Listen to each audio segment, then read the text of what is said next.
Welcome to Ponchatoula Live, the show where we make it easy for you to connect with the people of Ponchatoula.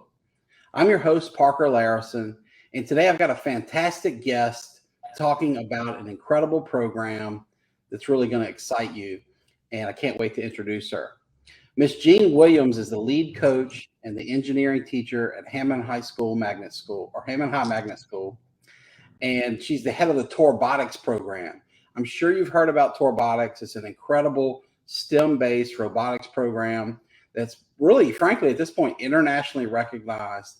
And we're going to talk about a great project that they've done recently to change the life of a local young girl, actually the daughter of one of my childhood and high school friends.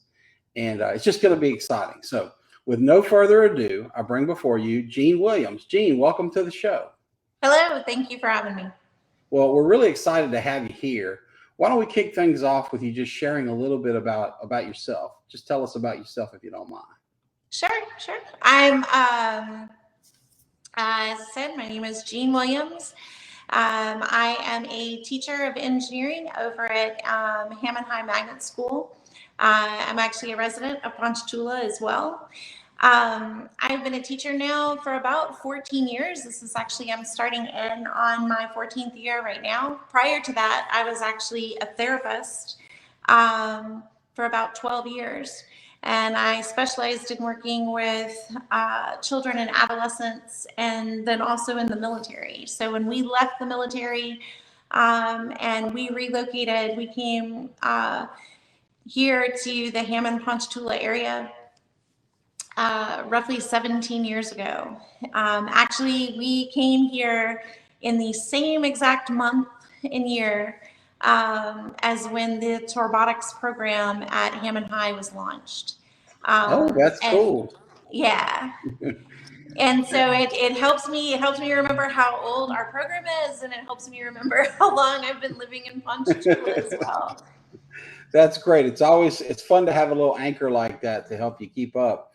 Well, that's neat. I had no idea that you were a counselor or a therapist as well. My wife is a mental health counselor. She's actually a social worker by trade, but she is the junior high mental health counselor here in Ponchatoula Junior High. So I know that you were doing God's work dealing with children and adolescents, because for the last decade or more, I've been watching my wife do that work, and every day brings a different challenge. And now you are taking on a different type of challenge. It's really neat to hear about robotics. I can't wait to dig into that program, later in this interview, because it is an exciting one.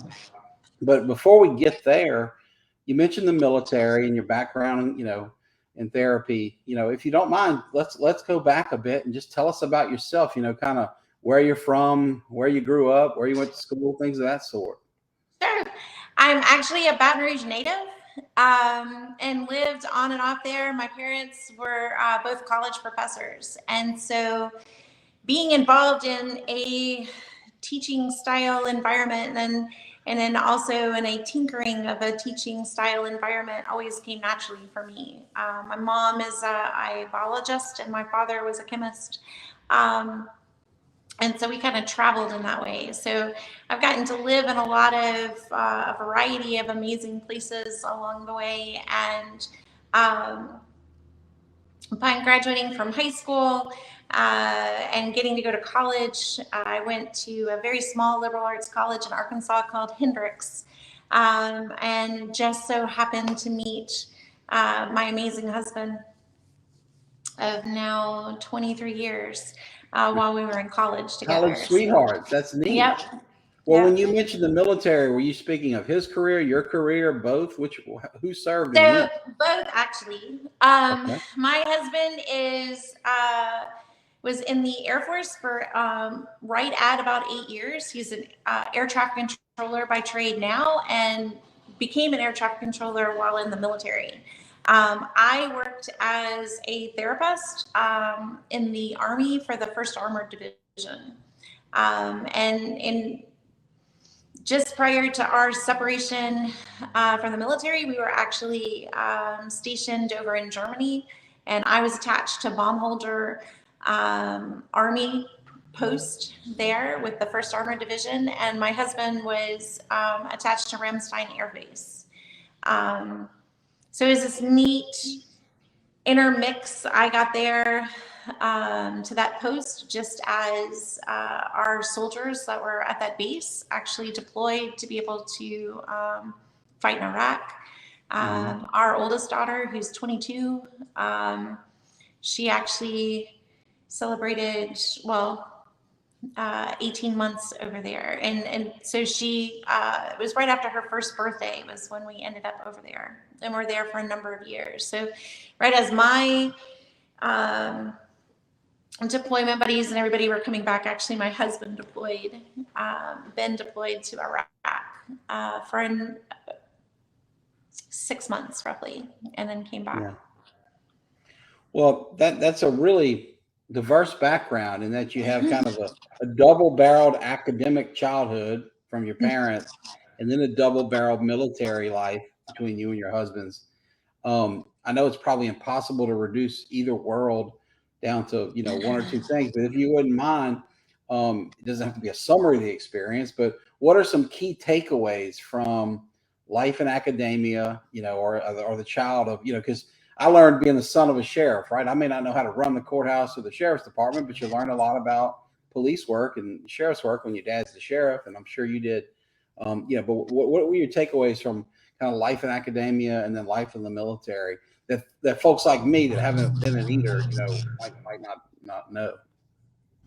I think for me, all the way through, it's a strong service to others. I grew up with that. And I grew up with the fact that, yes, you have this knowledge, but how are you using this knowledge to better the lives of other people? And that transferred over greatly into my work with respect to the service. That's some of the most memorable work that I have been able to do because in addition to what I get to do now, but for me, those sweet spots that resonate such a connection for me is when what I'm able to do is really encompassed into helping to channel and better the community that I'm in, and really in a sense of being able to provide that service, service before self in that respect. I love that quote. It's the motto of our Rotary Club, of all Rotary clubs. And, as the son of a former Rotary president and myself being a former Rotary president, I love that you say that because they're words to live by for sure. And, although I didn't serve in the military, I recognize the importance of what you did because my first boss out of law school, who was a lifelong friend of my parents, he went to high school with my mom. I won't say how many years ago, Mom, if you're watching. But my first boss out of law school was a military veteran who served in Vietnam. He was an infantryman in the Black Horse Cavalry, and he came back with a ton of physical and mental wounds. And he was in therapy up until his death just here in the last few years through the VA. And that's just critical work. It's just so important. And I think it was, so overlooked for so long. So I thank you for doing that for the folks, that protect us and deserve that most. So it's kind of neat to hear about your career in service. And we can now kind of see clearly that it all started with seeing your parents serving at the university level. And I love that you shared your college love story at Hendrix. That's really neat. Well, let's talk about how you made a turn into the realm of engineering and teaching high school and coaching robotics, the robotics team. How did that all come about? It all has to do with my oldest daughter. So when she was, she's almost 22, she'll be 22 in December.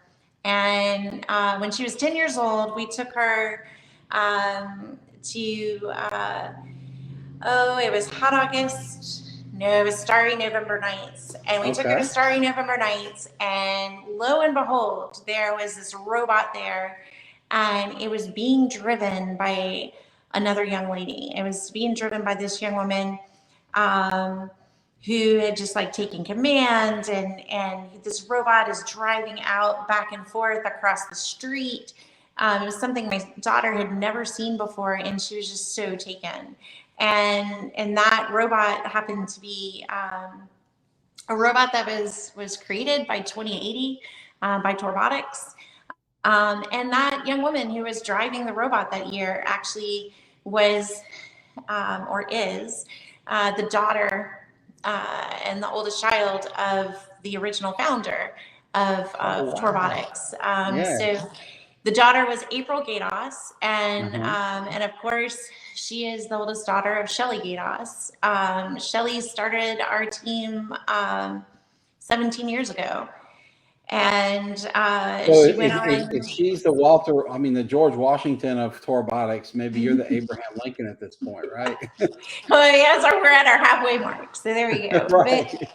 But yeah, that's what happened. And my daughter was so taken by what she saw, and she wanted to know if there was anything around that she could become a part of. And we found this group, the Bayou Builders, first Lego League Challenge group, and she became a member of it. And at the time, that group met at the Louisiana Children's Discovery Center. And they did well. They went 1 year, and the team decided they wanted to disband. And my daughter was kind of crushed by that, and she didn't Is want that it like to stop. the robot version of the Beatles breaking up? Was there a Yoko Yes, involved? Or? yes.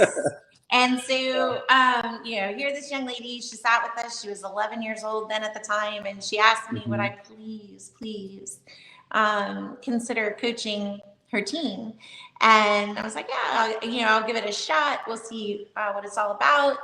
And I got involved, and I got hooked, and realized most definitely, and I tell people this all the time, had I had the opportunity to be able to do stuff in the realm of engineering and some of the stuff we get to do with build and manufacturing, and really it's such a diverse piece of what we get to work on. I know that would have been my chosen destination initially. Yeah. So Well, let me ask you this, because it's clearly you come from scientific background with your parents, and but it's a bit of a left turn, right? I mean, we watch in my family, my boys are really into this stuff, and we watch a lot of Mark Rober videos, and of course he was an engineer that worked at NASA and Apple, so it's kind of like he went from one level of engineering to another, but he was never counseling veterans and children, and, the kind of wildly different career. So I assume a steep learning curve was in play, and how did you navigate through that? I think at the heart of all of this is I do have an innate desire to figure things out. Right. I love that. And I tell my students all the time, I love when stuff goes wrong. Because when stuff goes, that's like when the real magic happens, because you get to sit down and try to figure out, how can we do this differently? What is something that we may have missed? And the most unpredictable thing to actually do that with is a person, right? To figure out, how did my communication go awry? How did things go amiss? Why is somebody thinking or feeling or acting or doing the things that they're doing? And I've always had that that kind of connection in that way, and that's what drew me to doing therapy and to being a therapist for so long, and that's what drew me into becoming a teacher. And having done that for as many years, is being able to figure those things out, but then also to show other people how they can do this themselves and how they can figure these things out for themselves, to kind of give them the little Rosetta Stone, so to speak, that they can come and reflect that back with. I definitely had to jump in and learn a lot. I still learn a lot every day. I've had the opportunity to have a lot of wonderful mentors in terms of different professionals and stuff who have lended service, who have come in and been mentors to our team over with robotics. But then also too, I've taken engineering courses and stuff through LSU as well. Would you mind sharing who some of those mentors are? Who's helped you along the way? Sure. Some of these people are very local too. Two mentors in particular that I've learned a tremendous amount from, actually both work for Interlocks. both local. One is Tim Hicks, who is a mechanical engineer and works for Interlocks. And the other one is John de Saint Germain. And he came in and really helped. I loved being able to sit there and listen to him talk with our students about design and how to do this computer-aided design or CAD on the computer, and how to think about how different parts would interact with others. And I learned a lot from both of them, both in just their skill and trade and their passion for what they do, but also in how they always wish to be able to share that with the students that we have that come through our program at Hammond High. That's super exciting. You know, something else I love that you mentioned a bit ago was the importance of when things go wrong. Because, you know, to me, I think you might have said that's when the magic happens. But it is, you know, I find it sometimes difficult with my perfectionist son to, you know, express how important it is to be okay with being wrong, so that you can learn from being wrong, and know that that wrong situation or answer or wherever you are is going to lead you that much closer to the eventual right. You know, how do you convey those messages and more, you know, to kids and help them kind of get past that, you know, resistance and fear of being wrong? I think a lot of that for me is I model Hmm. by example. I'm very open and honest with my students. I mean, I have dyslexia, and I can get up and and my head sometimes moves a whole lot quicker than than my mouth, or than how I'm writing something on the board. And um, I'm okay when students stop me and say, "Oh, well, did you mean this?" Or, um, you know, Miss Williams, I think that might be misspelled. And I handle all of that exactly of, "Oh, yeah, you're right. You know, thank you. Thanks for bringing that part in." Or, um, it is that open give and take of it's okay to make those mistakes. Yeah. And I allow them to see me make big mistakes, and things where I can, you know, here's ways that I keep from making big mistakes, especially when it comes to stuff that we're doing with our robot. And how we're pulling that through with the project that I know that we've been recognized for just recently, and working on doing stuff for McKinsey. There was lots of different things that um, ways we thought things might work, and then they didn't, and then we had to come back in and maneuver around how that was, how are we going to take that and try to then still make something positive come out of what we were attempting to do, because in some respects it's something that's never been done before. Yeah, um, so let's take a moment, if you don't mind, let's take a sure. moment to recognize that project and get you to tell us about the specifics. And just by good chance here, it is actually the front of the paper here. So guys, get a copy of your Ponchatoula Times, September 14th, 2023, the latest copy, and you will see that the lead story is HMS robotics team develops working armature for child with SMA. And so this beautiful young woman, Mackenzie Burleson, who you just mentioned, is the son of locals. Her mother, Kylie, and my old PHS classmate, her father, Brian Burleson. Great people. I mean, Brian's one of the finest men I've ever known, and I've known him for well over 20 years, probably over 30 years.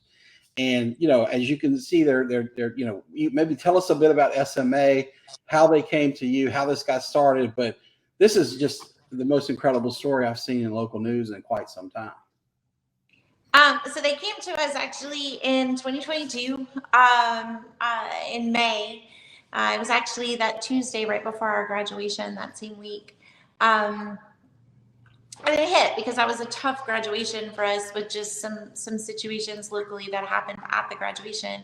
And so for our students, we really were looking for something positive to kind of hold on to and to make sense of stuff that had happened. I mean, you're talking about students that I work with that started high school with COVID, or you know, only got that little bit of time in before COVID happened, before they came through, and so they've been thrown a lot of uncertainty and Yeah, a lot of things that tough they've time had to to be a deal high with. school kid for sure. You're right. Yeah, and so here the Burleson family came in. Um, they had been looking for some type of armature that would be able to help Mackenzie to be able to stay in her therapy that she's working with for longer periods of time. She has something called spinal muscular atrophy. She actually has type 1 spinal muscular atrophy.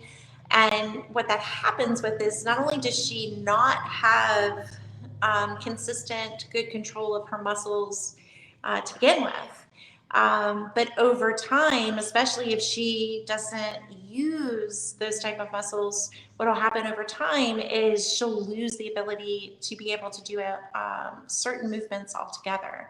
And So the so for the condition kind of Boston, goes from bad to worse. She starts, with challenges, and then it sounds like her neuromuscular situation will atrophy. Is that kind of yes. ballpark right?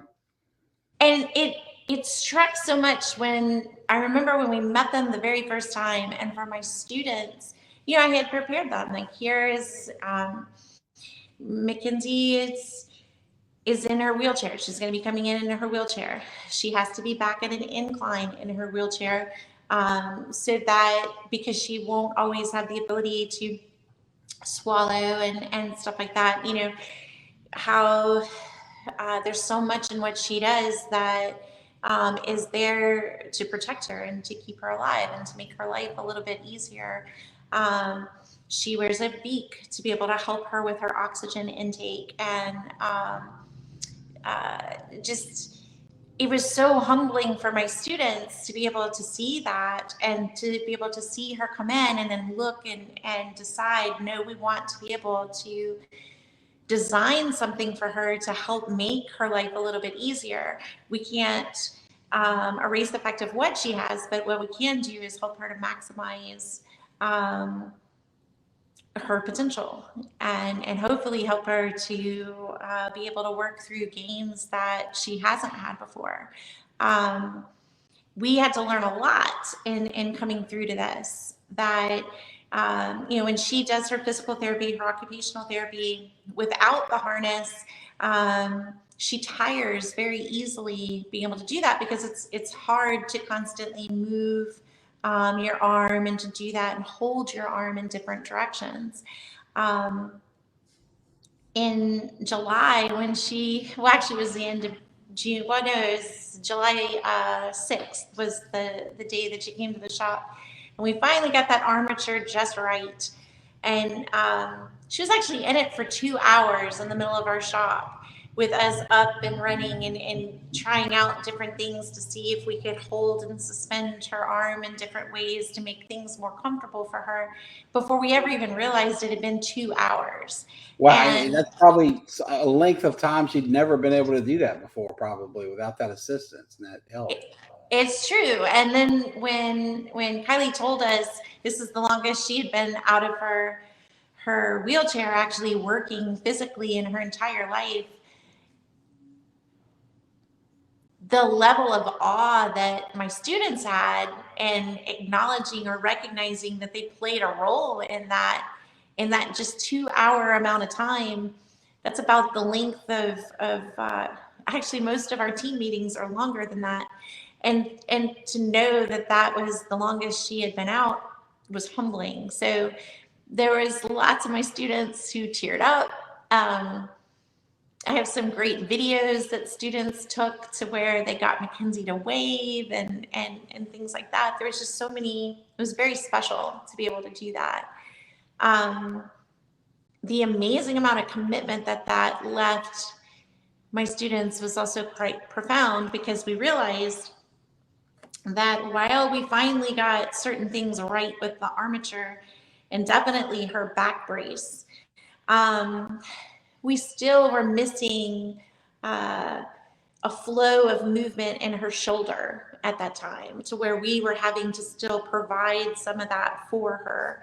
And we really had to go back to anatomy. So, nice that my mom was a biology, anatomy and physiology instructor for so many years. And we had to sit down and look at, like, here's what the skeleton looks like. And you have these deltoid right? Tendons that come up and around. Well, how can we mimic that in what we have in our shop, and how can we build that in? And I remember Mackenzie left that day, and everybody was quite sad she couldn't take um, her armature with her quite yet. And the level of commitment, we'd already been there for 2 hours. The team had gotten there an hour beforehand. And I had team members who stayed another hour and a half to 2 hours after, just sitting there tweaking and working on the CADs that we needed to 3D print. And it ended up being a whole redesign that they did. And they did it within a week because she came back on the 13th. Wow. Yeah. And it involved me, some of our team members having to, because it takes a while to 3D print something. So having to, 2 o'clock in the morning, we were going back up to the shop to change out a print because I'd get an alarm on my phone that one just finished. And my students had them all in queue. So I'd just go up there, take one off, start the next print. And I'd leave, and then we'd, come back and do that again. So. Well, it's a human version almost of that great movie Dolphin Tale that my kids love so much, where you're up against the clock and you're doing something that's never been done before. You don't know if it'll work, but it's so important and so unlike anything.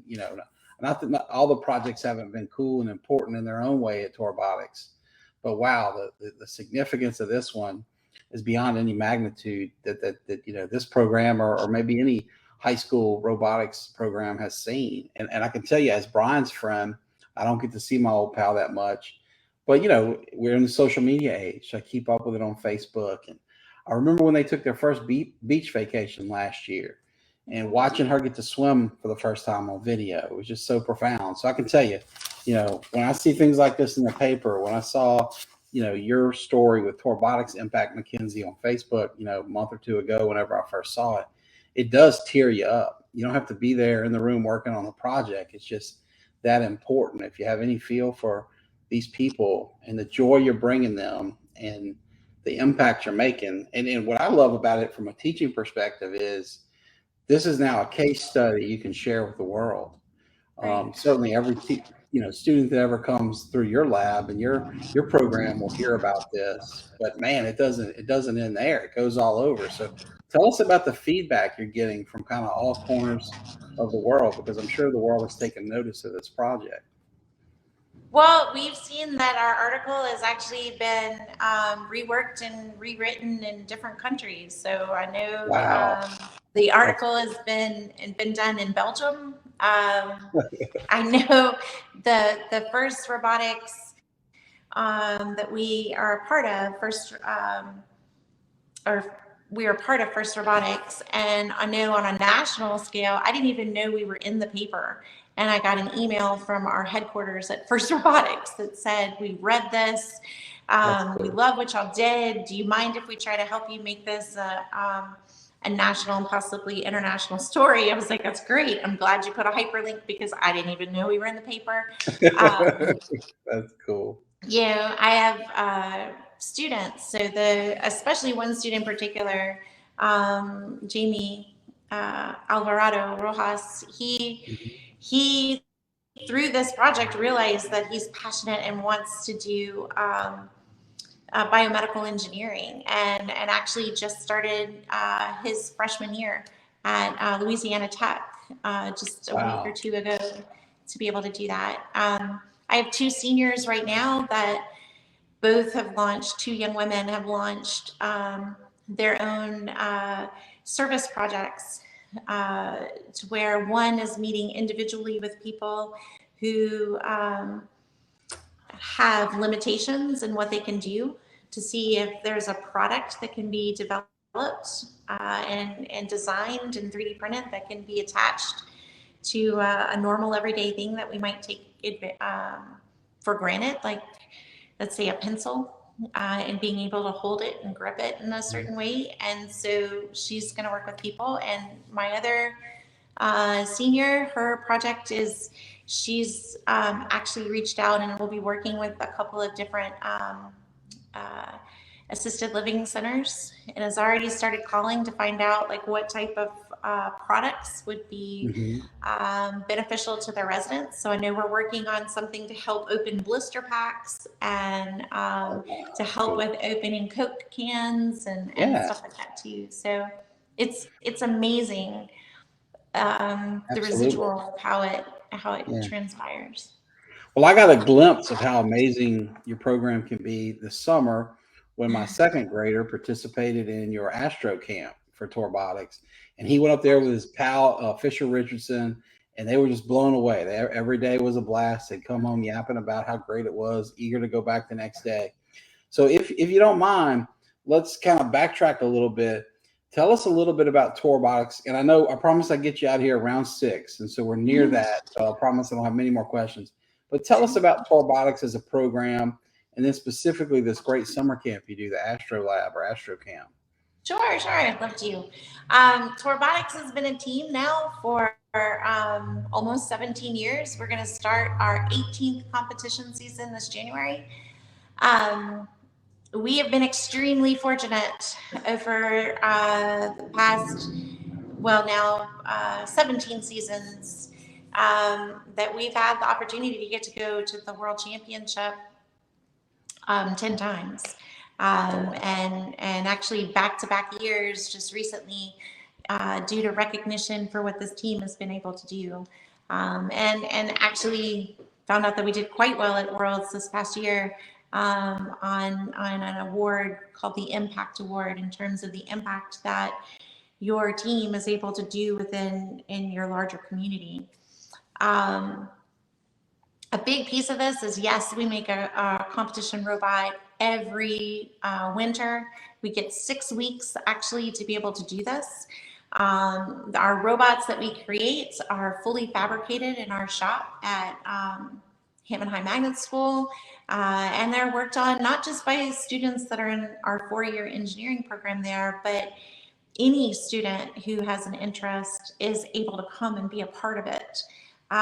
Especially since right now for these bigger robots, we're the only team here in our parish.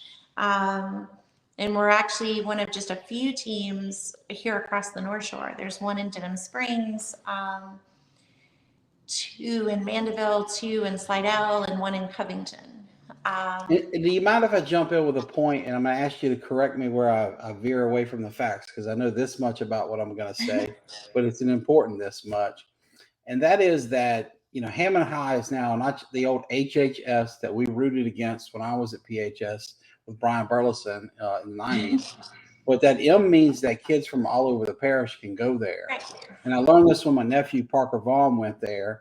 And I don't remember which of the programs or the IB programs, that interested him. But I guess the point I'm trying to make here is, because, I don't want my friends casting shade and say, hey, why is that our rival teacher on here? Well, Hammond now serves the Ponchatoula community too, as well as other surrounding communities. And we don't probably have time to get in today on how you can get your kid to Hammond High if you want to get into the 4-year engineering program.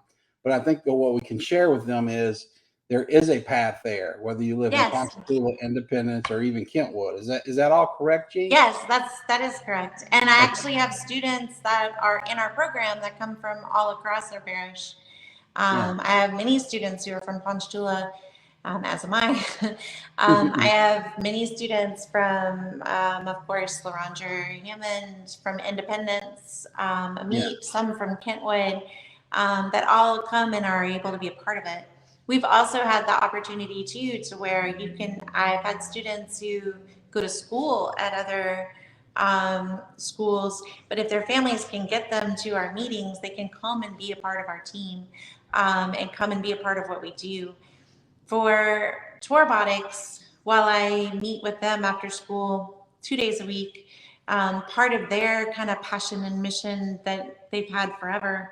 I mean, they started the team. Torbotics started the team that got my daughter interested in all of this with the bodybuilders, which is a upper elementary, middle school robotics team. We now run 3 of those teams out of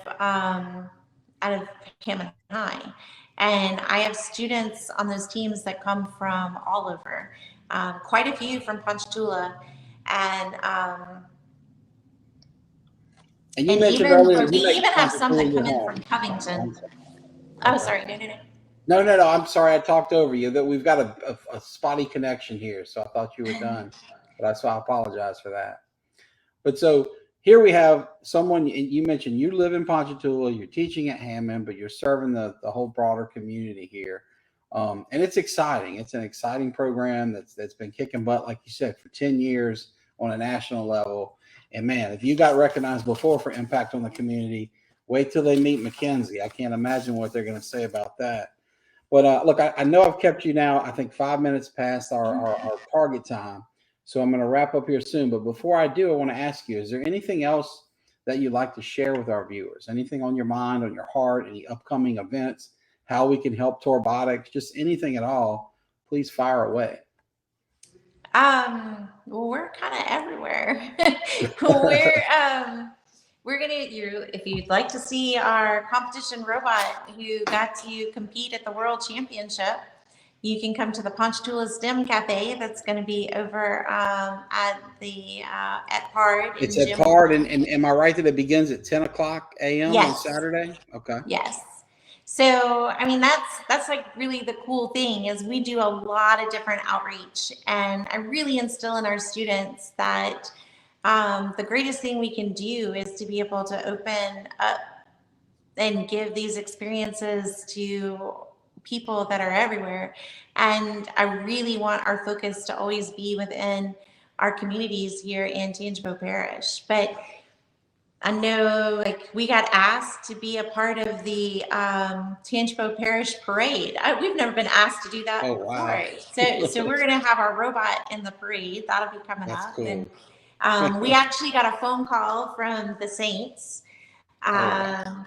Yeah, so they are hosting their big Saints Pelican STEM Fest on Yeah. October 14th. And we got a phone call from the Saints saying, hey, we saw you won some things, and would you like to bring That's your neat. robot? Yeah. Well, they've got to be more sensitive to this kind of great work and outreach than most teams because, they've seen, Steve Gleason go through everything. Right. Of course, the type of work you guys are doing, it makes such an impact in the lives of folks with ALS. So that's a really cool connection to have there. Thank you for helping with STEM. My little law firm is proud to be one of the sponsors. I can't wait to bring my kid there Saturday. It's a great program. I want to give a shout out to my friend Felicia Elsie. She's done a great job in promoting it, just along with the whole team that puts that together. They do great work. So, folks, we want to thank Jean Williams, the lead coach and teacher of the Torbotics program, for taking her very valuable time and spending it with us. And she's actually got to get back to her Torbotics team now. I think she's not done working today, even though it's well past 6. So, Jean, thank you so much for all you do for our community. And to our guests, thank you for watching. We'll be back with Ponchatoula Live next week. Take care. Awesome. Thank you.